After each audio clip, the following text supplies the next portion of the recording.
Welcome to Focus, Faith, and Fueling, the Winning Edge podcast, where young athletes, parents, and coaches learn how mindset, nutrition, and faith work together to elevate performance, resilience, and overall health. What you eat and how you think can elevate and transform your game. If you're ready to gain a true mental edge, fuel your body with purpose, and stay grounded in what truly matters, then this podcast is for you. We are your hosts. I'm Lindsay, former collegiate athlete, author, coach, and educational coach for over 20 years, and a mom to two young athletes. And I'm Stacy, sports dietitian, author, speaker, and nutritional consultant for over 19 years, and a mom of two teen athletes. Gisela, it's so great to be here with you today. I'm excited to have you on, and you're such a wealth of knowledge in this space of meal planning and meal prep and convenient, healthy meal solutions. I'm excited to have you share some of your thoughts and tips with our athletes and their families. Thanks for having me. I'm excited to be here. You know me. The convenience and easy meals are speaking my name all the time. Talk to our families. Tell us a little bit about your background, your kiddos, what meals might look like for you as a dietitian and also a working mom. Yeah, so I have 3 kids, ages 10, 4, and 2, so they're kind of all over the place. And yeah, I work full time, so does my husband. So for me, I love convenient nutrition, or nutritious convenience is more what I like to say. I think of pre-seasoned meats, frozen veggies, pre-cut produce, anything that can cut time in the kitchen to make balanced, delicious meals is what I'm all about, because I'd rather spend less time in the kitchen and more time in doing family activities. Well, you are a girl after my own heart. As a working mom with young kiddos who are in competitive sports, there's no time a lot. So Exactly. I love convenient nutrition. We need to get them good nutrition, but we got to do it in a way that's really convenient.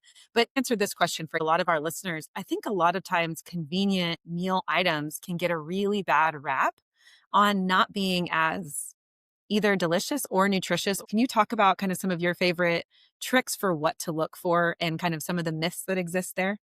Yeah. So I think a lot of times people just assume convenient nutrition would be like frozen pizza. And that's not the case. And it's okay to have frozen pizza every now and then. But I look at, for example, canned beans. I'm not going to cook beans. My mother-in-law does that when she wants to, but I don't have time for that, right? I look at like pork tenderloin. My kids love that. One that's already seasoned that I can just throw in the oven is such a great way to nourish them. And I'm not spending a lot of time doing so, right? Anytime I need a like quick veggies, either frozen ones are my favorite that I could just stick in the air fryer, or things that are pre-cut for me. Like, I don't necessarily want to chop an onion every single day, but pre-chopped onions are great, right?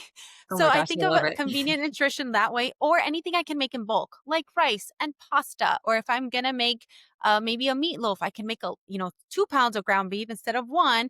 And that's also convenient nutrition because I'm bulk making when I do have time to spend in the kitchen. So I think people have to remember that it's not all negative.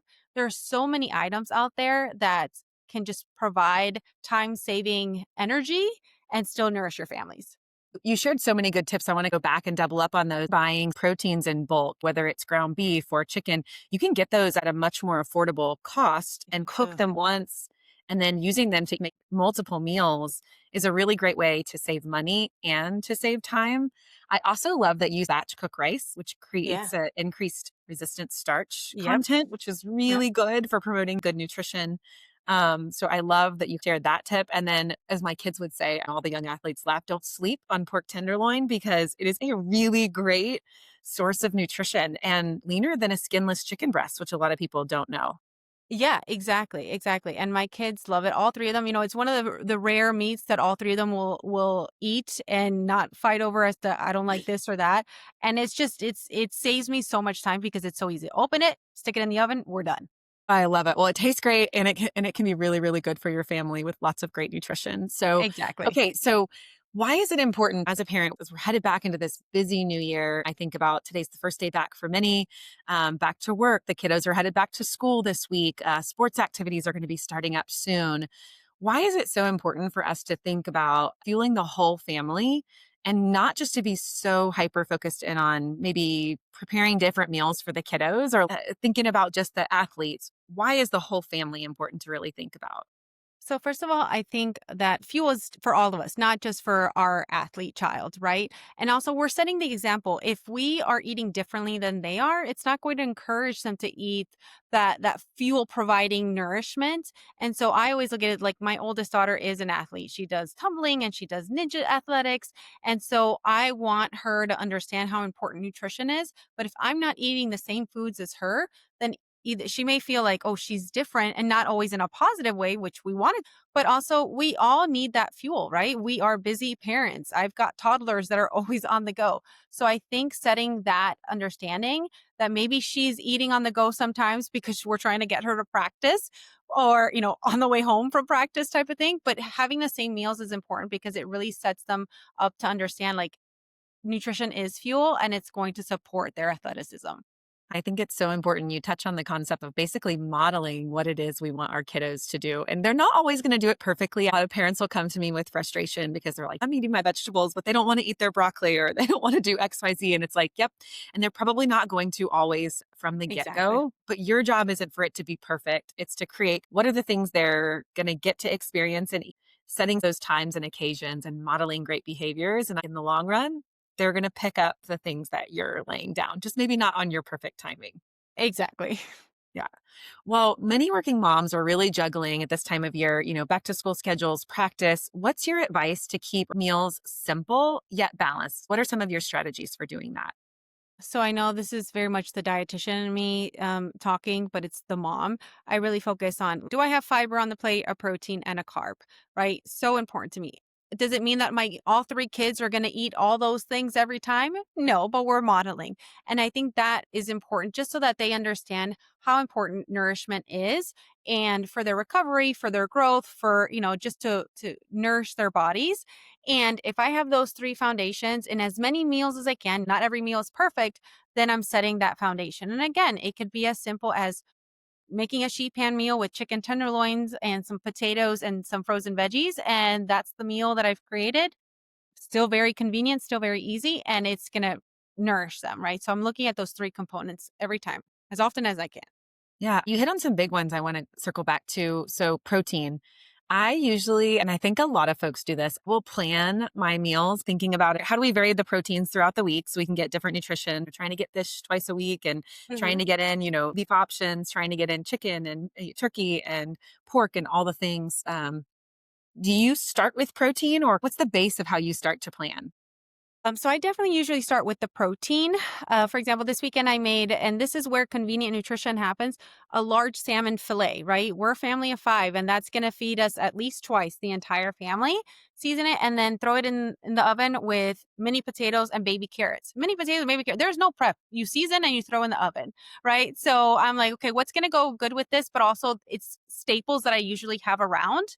And once the potatoes were gone, we made rice and that was bulk. So I try to pair it with that protein. That's my foundation, but making sure that I have the other two components. No, I love that. Quick and easy. Like my boys love potatoes too. And honestly, for young athletes, such a great source of Yes, nutrition, potassium. And I love all the convenient veggie offerings that are already pre-chopped or baby carrots that are already in a bite size for the exactly. kiddos to quickly grab. Right. And people sometimes assume that convenient doesn't mean fresh, and it does. It's just like, it's taking the shortcut for you. Yeah, it's a little bit of value added there, so that Yes, way it's a little bit quicker and easier.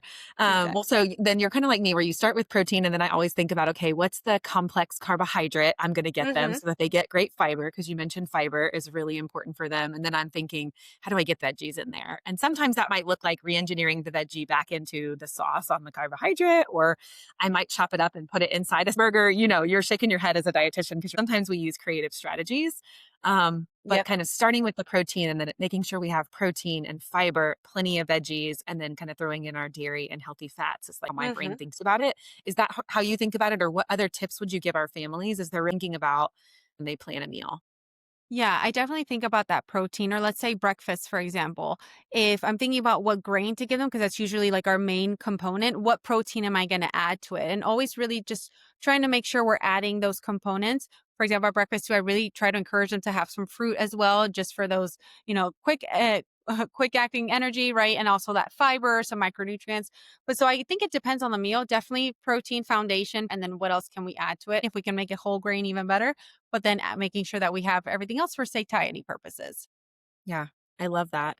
Um, So really then habits that you would suggest that families focus on first is make sure you're getting enough protein at your meals and snacks. Make sure you're getting Hmm. fiber, your fruits and veggies in, which I love always. This time of year can always be really tricky because there's a lot of diet culture, whether it's athletes or parents are hearing.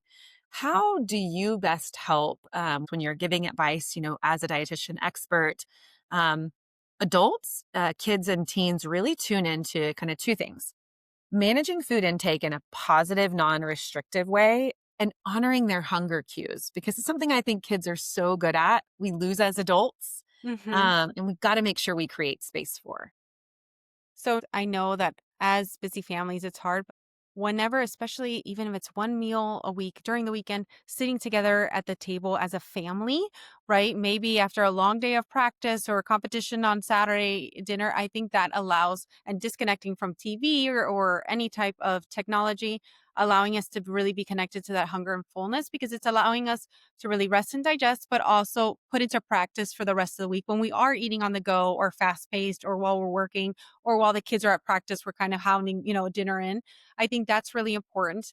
And I think, especially now after the holidays, there is a lot of that guilt. And I think the guilt comes a lot because people are kind of exhausted from all the holiday eating. Right. And so it's funny, I mentioned this in a segment this morning about kind of resetting for January or like getting back into your routine is first of all, staying off of social media as much as possible. Or if you see an ad that's really focused on like, completely refreshing the detox or getting on a juice cleanse or something, Yes. hiding that ad is really important. Being attuned to what your kids are hearing at school on if they are on social media, what maybe other parents are saying around our kids is really important. And more than anything, really speaking to nutrition in a positive aspect and how it's important to eat and, get our nutrients in. For me, it's always that conversation. I try to always keep food without moral value is important. Having that conversation with my kids and just saying why it's good for us and why we need it. They're not always going to love their, broccoli and carrots, but when they do, it's going to be great. Kind of encourage and keep it at that. So, but more than anything, is keeping that conversation about nutrition positive to help then dim the noise of the diet culture that is around us, unfortunately.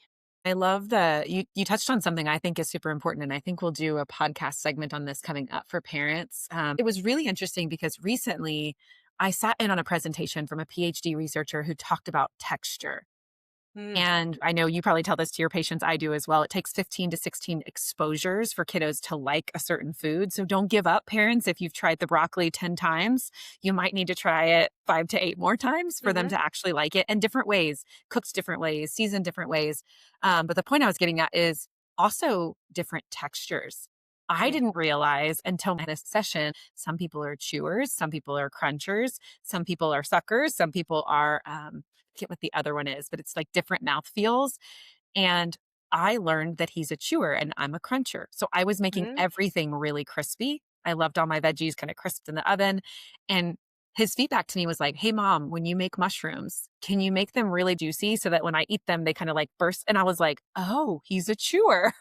And Yeah. so it's really interesting. I think about that. And I don't know if you have any of those experiences with your kiddos where they like different textures of things. So I think also just encouraging parents to really be thinking about the different ways they're serving foods. If they think, oh, my kiddo doesn't like broccoli, but you always boil broccoli, maybe there's a different way you could go about it. Yeah, so that's funny you mentioned that because like my middle daughter who's 4, she loves steamed broccoli. I do not at all. I think the smell is what turns me off, right? I can't do it. My husband and actually all my kids will do steamed broccoli. I won't. I need it air fried or roasted and it's the same thing. So I try to offer it if I can cook it in a different way like steaming in the microwave, right? Doesn't take me any time. I can throw that in while everything else is cooking in the oven or air fryer, then we'll offer it that way. I think that's important. And also not being afraid to offer them different sauces. My oldest daughter needs to pair her veggies with some kind of sauce or dressing on it, or even eat it with her meat, right? Because it's a texture for her. But you know what? If it gets her to eat her vegetables, why not? If she's not going to eat a boiled carrot stick by itself, I'm not going to make her do that. And so finding the different ways, either flavor wise or texture wise, to accommodate so that we can encourage them to eat it, we should do so. Yeah. Oh, I love that. Putting a little cheese on the broccoli if you have to at the end of the day, you're adding some calcium. Yeah, and Funny. with you're adding some fat to help increase the nutrient absorption, so why not? When you're thinking about not fixating on specific foods and just really to choose the good to crowd out the bad. As you think Mm. about sort of how you prepare your family's plates, whether that's meals or snacks, we get back into this busy season of the year. What's sort of your strategy that you use as a registered dietitian for your family in hectic meal times? How do you maneuver? So I think for me, I always think about the staples that my family eats, right? That I know that all of us are going to enjoy or somewhat adapt to. My rice, my pasta, my pork tenderloin, my ground beef, my chicken tenderloins, like things that I know are staples in our kitchen, which we're gonna make, standard every week pretty much. I think that makes it safe. It makes it familiar for the kids. It also makes it easier as us as parents as to what we're going to cook. And anytime we can slide in there either a new texture, a new flavor, a new fruit or vegetable, then we will. And I think that's kind of how we focus on nutrition. And it's not about, kale is the best green there is out there and I'm going to make sure my kids eat that. No, I'm not fixating on that if it's not something that I like. A, I don't have time to cook it. B, Superfoods like, is a lot of good marketing too. I feel like yes, you can get yes. you can get good nutrition from so many So different many greens. foods. It doesn't have to be kale. Right, Yeah. exactly. And I think that's important. So my kids, trying new fruits isn't always great for them. They love their blueberries, and we live in hot states, so we get them all the time, like blueberries here. So I know that there are certain foods that they're always going to eat that are very nutritious. And then as far as like introducing others, I will do it when we have the time, when it's available to us, type of thing. And that's how I focus on good nutrition at our home. And also, like taking opportunities for maybe on the weekends, if I take them to the grocery store with me, encouraging them to see, like, what do you want to try or what should mommy cook this week? I think is important because it's getting them involved in trying new things. I love that. And you said something that I just really want to hit home for our listeners is like variety and moderation. They're not sexy. They've been Yeah. around in the nutrition world for a long time, right? So we have to like put a new hat on them. But it's so interesting because my team and I, and this was probably several years ago, most greens that you would find, like think leafy greens in the produce section, they're going to be pretty similar in calories, like maybe a Hmm. few calories different, but pretty similar. Hmm. Where they really vary is like one time we did an exercise and we went and actually pulled the micronutrient profiles for every different green we offered in the grocery store. Mm. Gisela, that was an eye-opening experience for me because I used to pick like spinach and butter lettuce and romaine often because they were just kind of the things we went to. And it was oh my gosh, I really need to be varying. I need to get arugula. I need to get Swiss chard. I need to get collard greens. This is why variety is so important, is because So the important. nutrition profiles of all of these different greens were so different. So if you're only Yeah. eating spinach because you think it's some superfood every week, I mean, that's good, right? But great looks like variety. And so really kind of enhancing that or opening that up a little bit more. Um, Tell me, so I have probably, and this is so funny because I think it's every family that I talk to, 3 to 5 meals that are my go-to meals that they're always staples in my cupboard. So if I need to make a quick meal, I have those items ready. What are your top 3 to 5 that your kiddos are going to eat, you feel really good about? What are those? Definitely the salmon fillet Yep. with rice and with carrots. Big one there. Frozen meatballs, big fan of frozen meatballs with a pasta and tomato sauce, Okay. right? Big one there. And then Okay. Where's your favorite frozen meatballs? I have to ask you. the Cymex. The Okay. I've kids, never tried yeah. those. I'm going to She's have to check them woman-owned out. business. I personally I eat beef, so finding like a full beef meatball that's, ready to just pop in the air fryer was super important to me. And many Great meat. folks don't know, but a lot of meatballs are textured soy protein. I actually looked at that recently. I was looking at some meatballs from Costco, which Mhm. was really fascinating because their first ingredient was beef. And I was like, this is awesome. Yeah. And unfortunately, as a dietitian, you turn over the ingredients and you oftentimes will find some kind of modifier, and beef or chicken or whatever they're supposed to be is way farther down the line. So Yeah. you'll have to share the link of this product. I'm really Yeah. interested. Yeah, absolutely. So that with pasta and then sauce, and then they love the chicken tenderloins. We'll put that in the oven with some with some broccoli and then whatever starch I have on hand. Either if I have the in bulk rice or pasta or potatoes, that's kind of those are our go-to that we're always going to eat every week.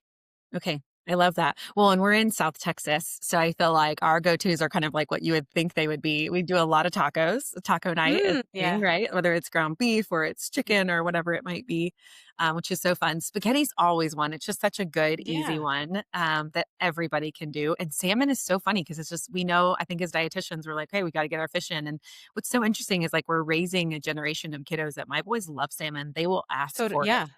So do my And kids. so we do it very similar. I will put some avocado or olive oil on top of it and do a little bit of Mhm. blackened seasoning. So it's a little spicy because we like our South Texas like spicy flair to everything.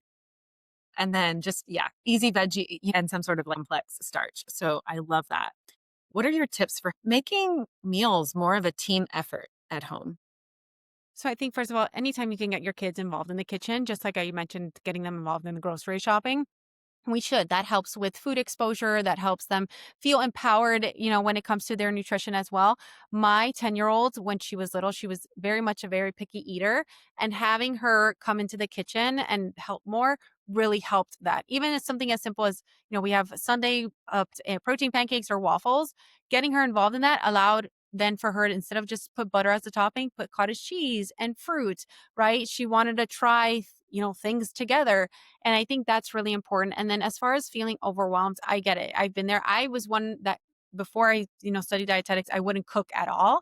And I think that it's just allowing yourself to know, hey, what are staples that my family likes that I can cook easily? It doesn't have to be, you don't have to be a French, cuisine artist. There's so many jarred sauces nowadays and seasonings that are so simple to add and call it a day. And sometimes look in your cupboard or your fridge. I made a marinade with prune juice, balsamic vinegar, and lemon juice, and some minced garlic because I don't have time to chop garlic, right? Mix that up. I put that over my salmon. It came out delicious, right? So not being afraid to kind of experiment with things you already like, I think is so important. I so agree with that. There's so many more options. And actually, the market's really transitioning and moving where there's more healthful options on the shelf, Hmm. whether it's a jarred sauce or a pre made seasoning. Yeah, lower What are some of sodium or the, no sodium.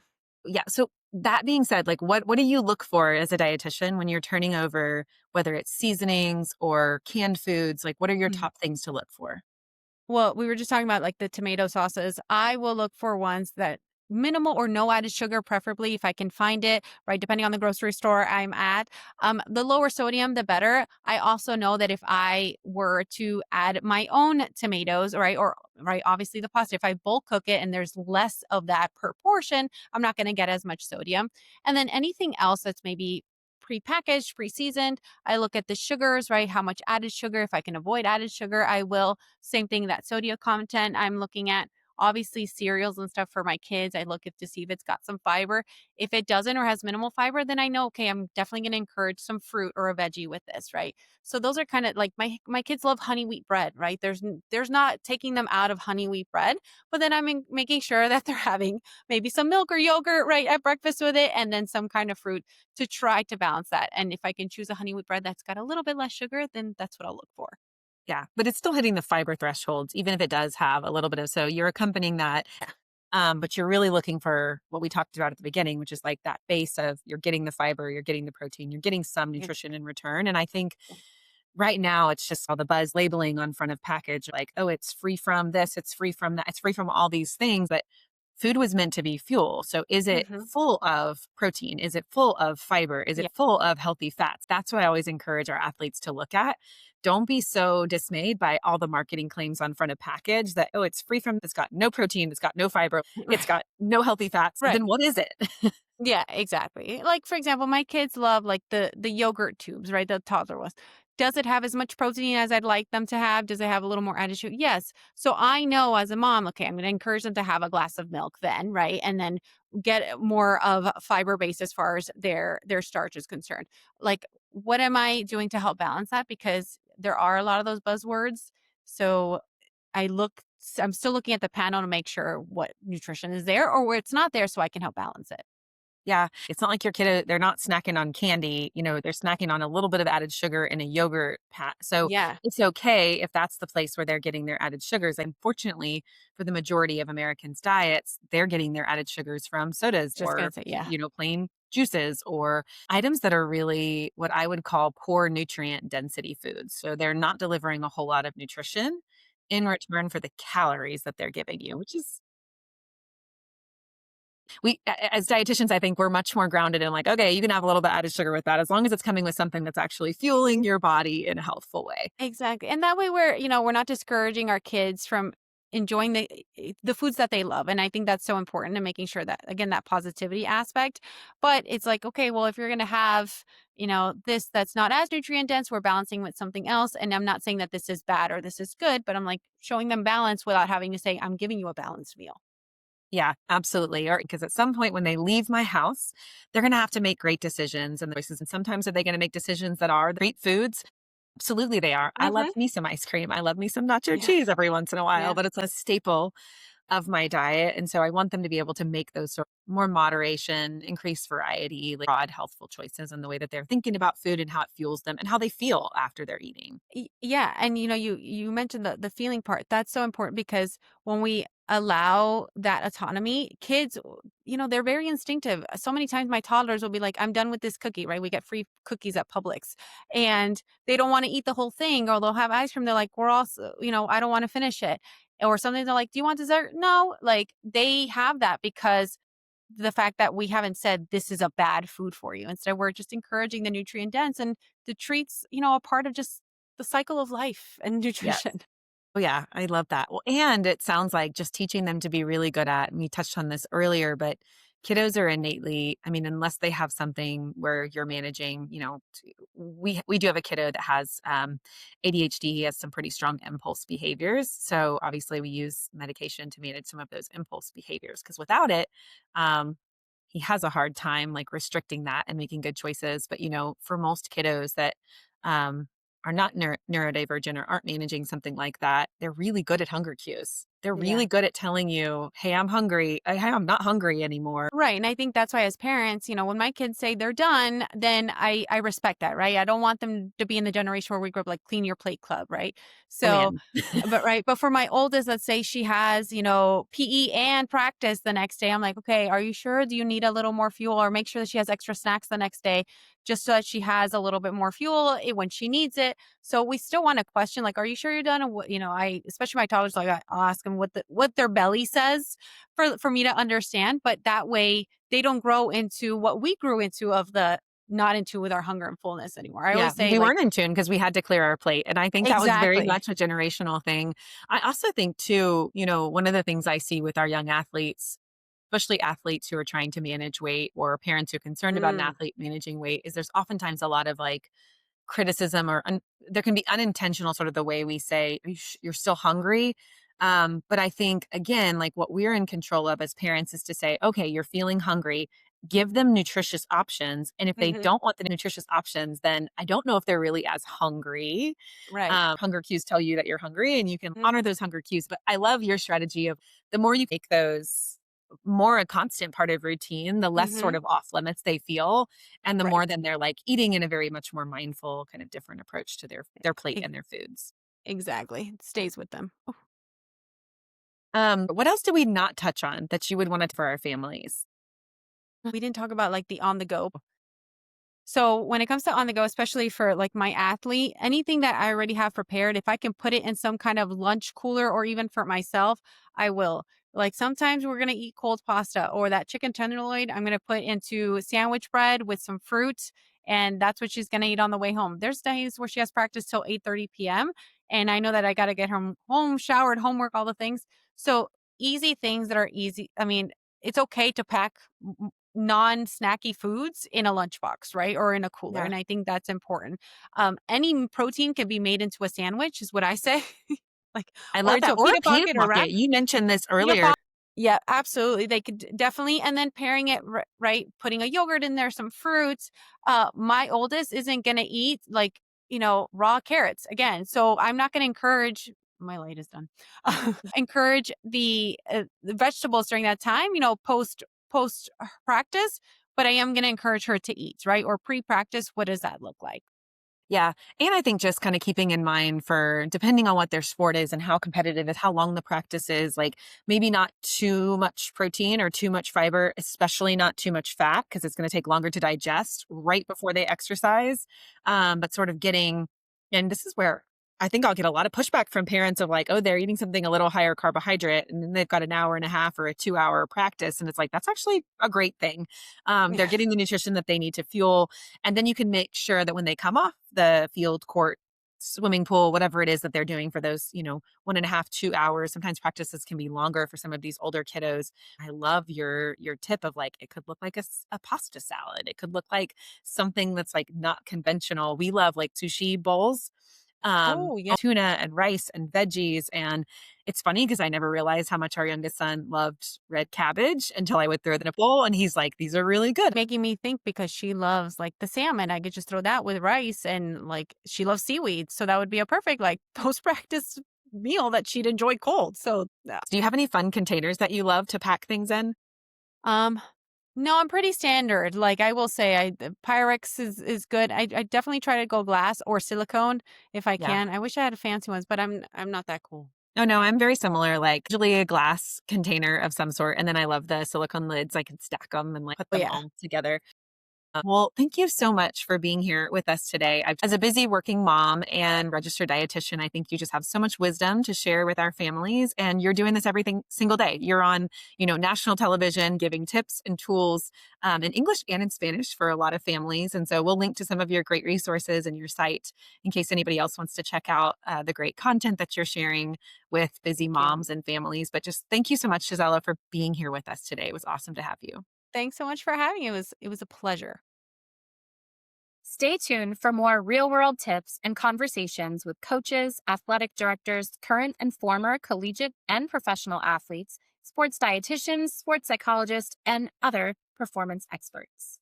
If this episode gave you something to chew on, don't keep it to yourself. Like, share, and subscribe.